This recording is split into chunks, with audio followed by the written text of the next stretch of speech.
This is beyond X's and O's. This is the difference mutual respect makes.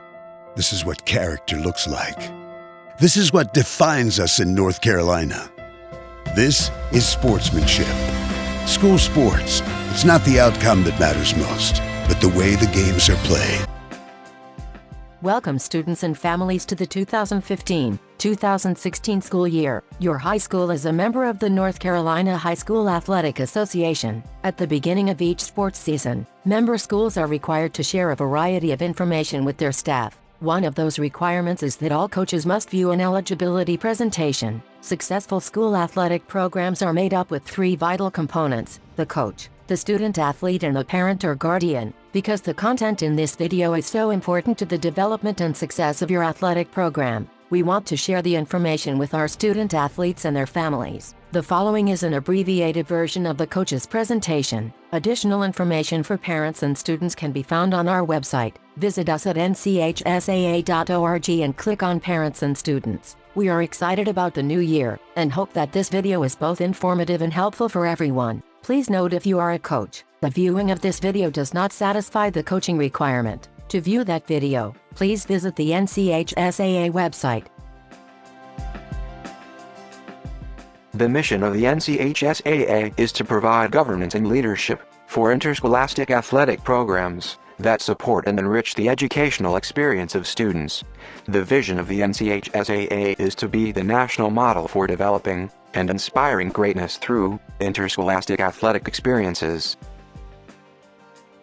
Sportsmanship is the cornerstone of the NCHSAA. It is important so that we can honor ourselves, honor our team, and honor our community, so we can make good sportsmanship a habit. Before we begin, here are a few abbreviations that you will see throughout the presentation.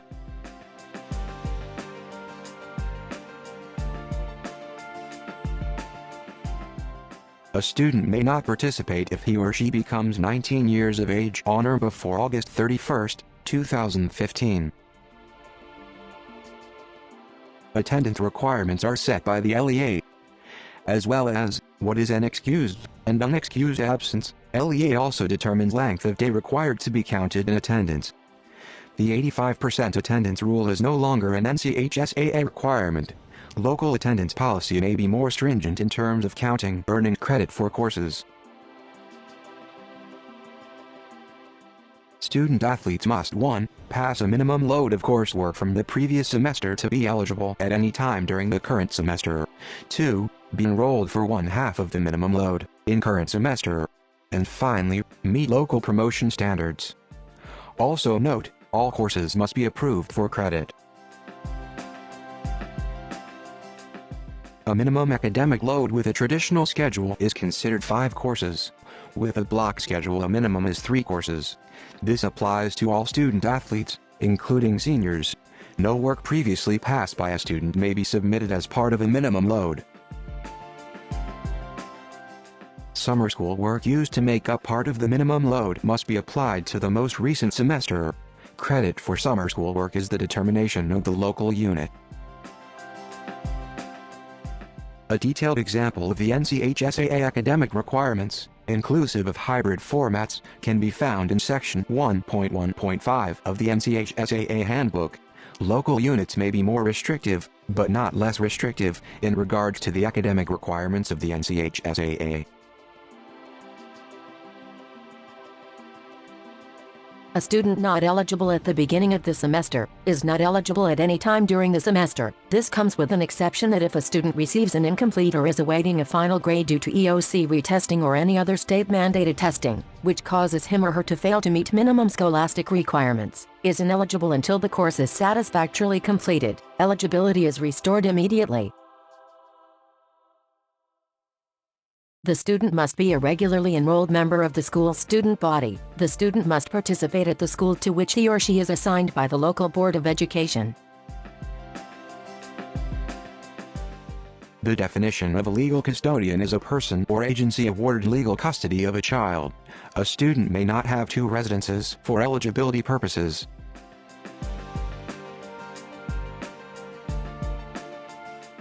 In order for a change of residence to be bona fide, at least the following facts must exist. 1. The original residence must be abandoned as a residence, that is sold, rented or disposed of as a residence, and must not be used by any member of the family. Also, the entire family must make the change and take with them the household goods and furniture appropriate to the circumstances. Finally, the change must be made with intent that the move is permanent. A student transferring from a member school to another member school within the same LEA must sit out 365 days for athletic participation. The LEA may create criteria for immediate athletic eligibility for transfers within the LEA.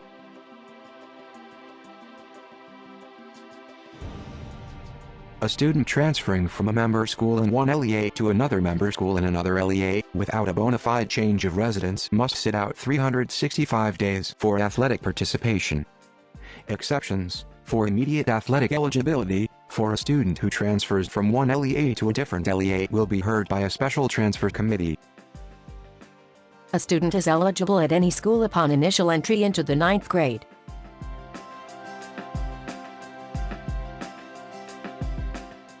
After initial entry into the 9th grade, transfer and boundary criteria shall apply as follows. The student shall live in the county where non-traditional school is located, or student will live within a 25-mile radius of the non-traditional school as measured by the NCHSAA designated computer program, and the student is a member of a parochial church and submits the authorized pastor verification form.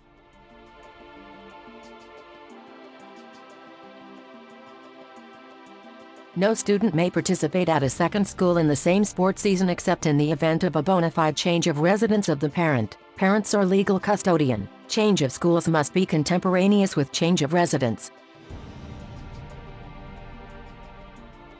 A student is eligible at their assigned school if he or she attended school within the administrative unit the previous 2 semesters, provided it meets LEA policy. Falsification of information in terms of eligibility will result in the student-athlete being declared ineligible for a period of 365 days from the point of notification to the NCHSAA. Student-athlete will be prohibited from involvement in all athletic-related activity for the 185-day school year and any school-sponsored activity or activities during the summer.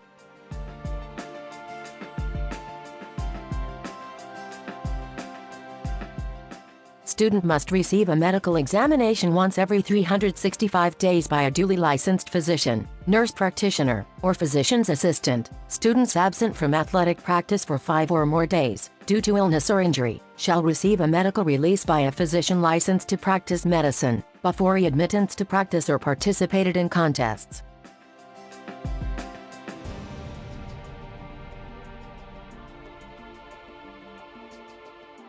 No student may be eligible to participate at the high school level for a period lasting longer than 8 consecutive semesters, beginning with a student's first entry into a 9th grade, or an overage 7th or 8th grade student's participation on a high school team, whichever occurs first.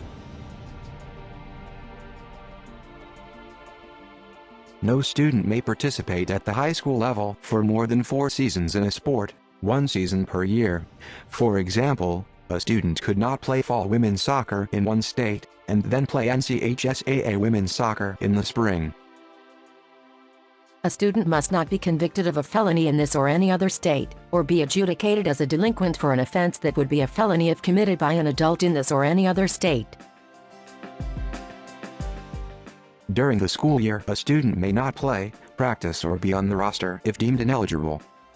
During summer workouts, a student can participate if he or she is enrolled in your school and has a valid physical form on file.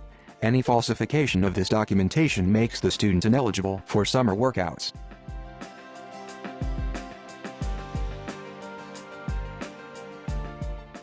Managers, statisticians, etc. do not have to meet NCHSAA eligibility standards. There shall be no Sunday practice in any sport. This includes the assembling of athletic squads, full teams or selected individuals, for purposes of viewing films, chalk talks, or other materials pertaining to the coaching of the team.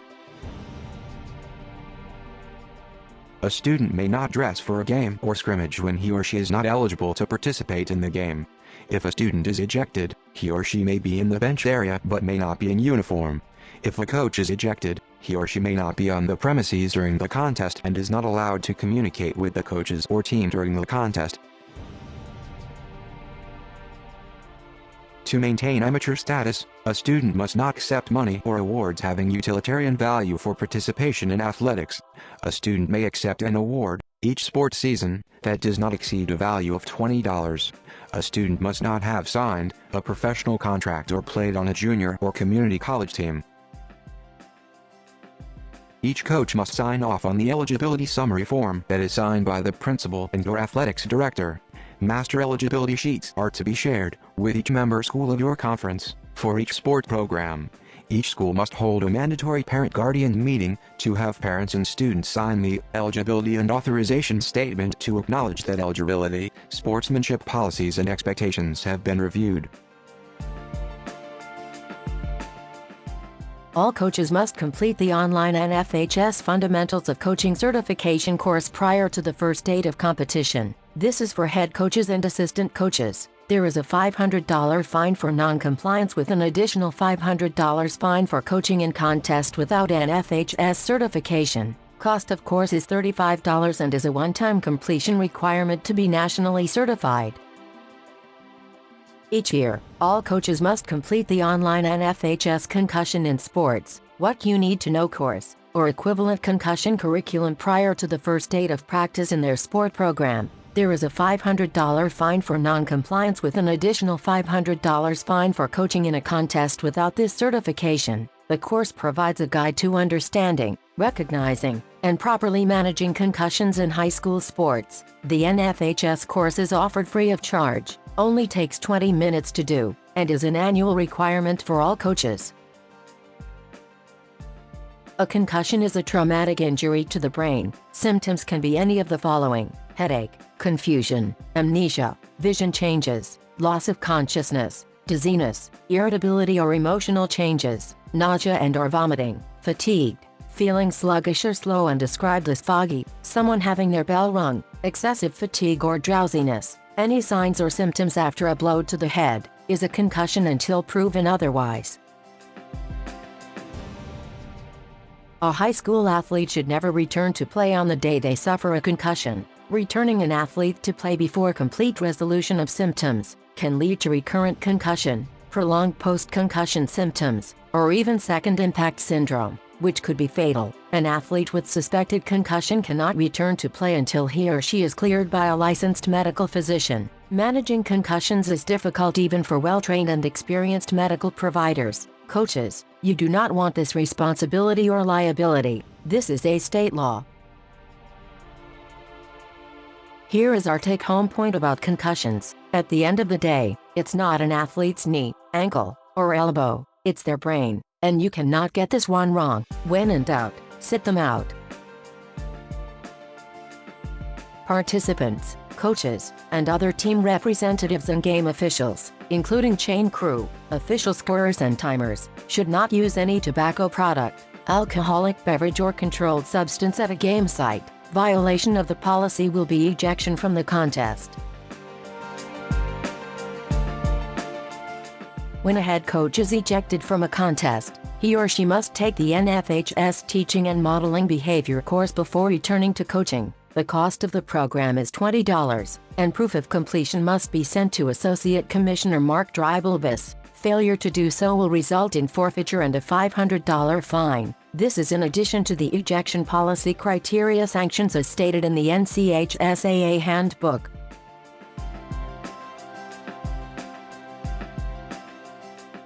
When a student athlete is ejected for fighting, the head coach must take the NFHS Teaching and Modeling Behavior course before returning to coaching. The cost of the program is $20, and proof of completion must be sent to Associate Commissioner Mark Dreibelbus. Failure to do so will result in forfeiture and a $500 fine. The student who is disqualified or ejected from a contest must take the NFHS Sportsmanship course before returning to competition. This is in addition to the ejection policy criteria sanctions as stated in the NCHSAA Handbook. Flagrant contact includes, but is not limited to, maliciously running over the catcher or fielder without attempt to avoid contact, Excessive contact out of bounds or away from playing action, that is, unwarranted and extreme in nature, tackling or taking down a player dangerously in a malicious manner, illegally hitting or cross-checking an opponent in an excessive manner, with the lacrosse stick. Flagrant contact carries the same penalty as all other NCHSAA ejection policy criteria, which is being ineligible for 1 game in football and 2 games in all other sports. When the combative act causes an opponent to retaliate, it is a fight and carries a double penalty. Cervical spine injuries are typically caused by contact with a forward flexed neck known as a spearing position. Any numbness or tingling in both arms is suspicious for a cervical spine injury. A stinger never causes the person to experience burning in both arms. The take-home point for cervical spine injuries is, any suspected cervical spine injury should be immobilized and evaluated by medical personnel. Sudden cardiac death occurs in young athletes for a variety of reasons. Most are due to genetic abnormalities of heart rhythms or heart anatomy. Causes for a cardiac arrest are drugs, heat stroke, viral illnesses, or a sickle cell trait. All NCHSAA member schools must have a cardiac safety program to include these 3 components. First, an appropriate number of AEDs on campus. Second, an AED maintenance program. And finally, the required viewing of a short AED CPR video for all supervising adults. There are red flags which can tip us off to undiagnosed heart problems. Those are chest pain with exertion, passing out or fainting from exertion. This is not normal or due to being out of shape. And finally, a family history of a sudden cardiac death or unexplained death before age 50. The take-home point for cardiac awareness is that any athlete who passes out or has chest pain with exertion needs a medical evaluation. Asthma attacks remain a leading cause of death among young people. We should be familiar with common asthma triggers such as respiratory infections, both extreme heat, humidity, and cold, dry weather conditions, as well as pollen and other allergens. The take-home point is to know who your asthmatic athletes are, and make sure they have accessible inhalers. Death from a heat-related illness is preventable. Hydration is only one part of the solution. Athletes who are increased risk, are obese or out of shape, have fever or recent stomach or respiratory infections, have sickle cell trait, have history of prior heat illness, or use of illicit drugs, attention deficit disorder medicine, or supplements with stimulants. Prevention is key to avoiding heat-related illnesses. Be aware and have an understanding of heat index. You can find the general rule for this in the NCHSAA handbook. When heat index is a factor, it is best to try and practice at cooler times when feasible. Allow athletes and/or teams to acclimate and become accustomed to heat over a period of time. Be sure to allow regular breaks for cooling and hydration. Monitor body weight pre- and post-practice. And finally, recognize early symptoms and initiate cooling immediately. Symptoms are confusion, collapse, and nausea or vomiting. Skin infections are common in contact sports. Most skin infections are relatively minor and self-limited. Resistant staph infections, also known as MRSA, have become quite common and can be severe. Skin infections are spread by skin-to-skin contact, sharing of pads, equipment or workout gear, and finally infections are spread by dirty equipment. Any boil or abscess needs medical evaluation. Have your athletes practice the following to help prevent skin infections. Shower right after every practice and game. Do not share any equipment or personal hygiene items. Wash hands frequently with soap and water or antibacterial products. The school can help by regularly washing equipment, mats, clothes, towels, and anything used for sports. Our take-home point is that the vast majority of skin infections can be prevented by good hygiene.